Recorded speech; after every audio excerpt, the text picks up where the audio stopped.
Bangun, bangun, bangun, bangun. Ada TBP, TBP. Hah? TBP. TBP apaan? Prosman. Rosman? Praktikum. Yang mana? Yang tadi TM. Kapan? Sekarang, cowok. Kita nggak boleh telat. Ayo langsung. Ayo. Ayo, yuk. Guys. Woi. Is, ayo, Is. Ayo buru. Waktu. Iya. Ayo. Cepetan. Kancing tuh. Siap. Oh, baik. Assalamualaikum warahmatullahi wabarakatuh. Kami dari kelompok 51.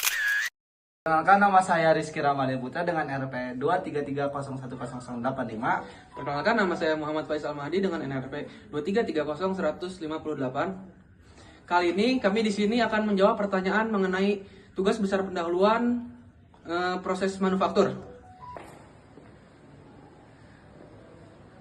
Jangka sorong dan mikrometer skut memiliki perbedaan. Di antaranya adalah fungsi dan skalanya.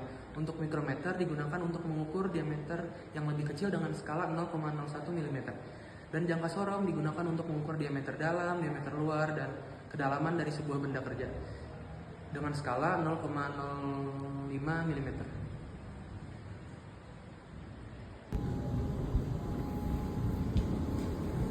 Selanjutnya, zero error negatif.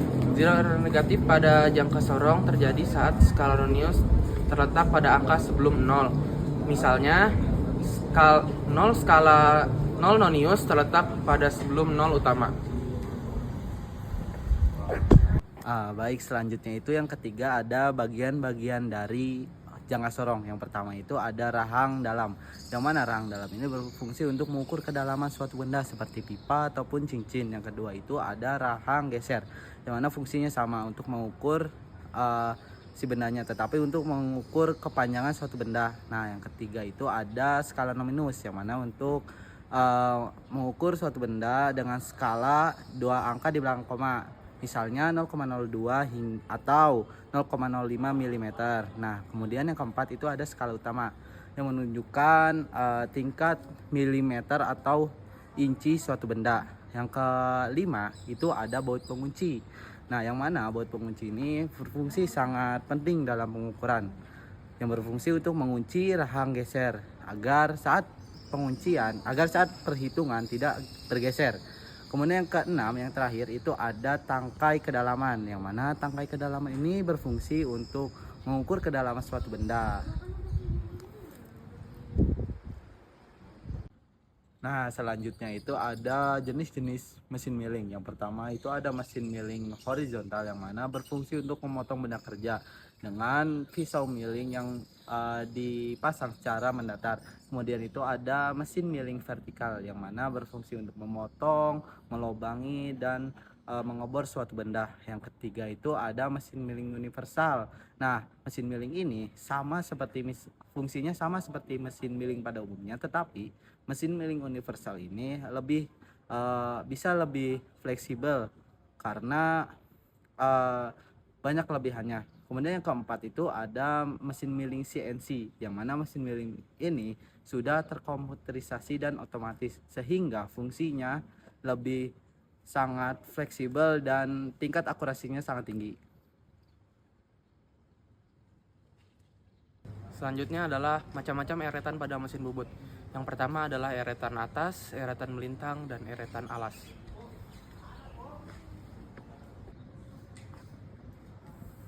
Selanjutnya adalah macam-macam jenis las. Jenis las ada 2, las listrik dan las karbit. Untuk las listrik adalah las yang menggunakan arus listrik untuk menghasilkan panas tinggi guna menyambungkan benda kerja dengan logam intinya. Untuk las karbit adalah alat las yang menggunakan pembakaran gas untuk menghasilkan panas yang cukup tinggi untuk menyambungkan logam yang ingin disambungkan. Nah, selanjutnya itu penjelasan terkait SolidWorks, yang mana SolidWorks ini merupakan software perangkat lunak yang digunakan untuk membuat model simulasi gambar teknik dengan presisi tinggi dalam bidang manufaktur dan rekayasa produk. Nah, selanjutnya itu fitur-fitur dalam SolidWorks. Yang pertama itu ada extrude, revolve, fillet, chamfer, cell, mirror, dan pattern. Selanjutnya ada Mastercam. Mastercam adalah perangkat lunak yang digunakan untuk memotong jalur CNC sehingga memungkinkan pengguna merubah desain menjadi perintah mesin manufaktur.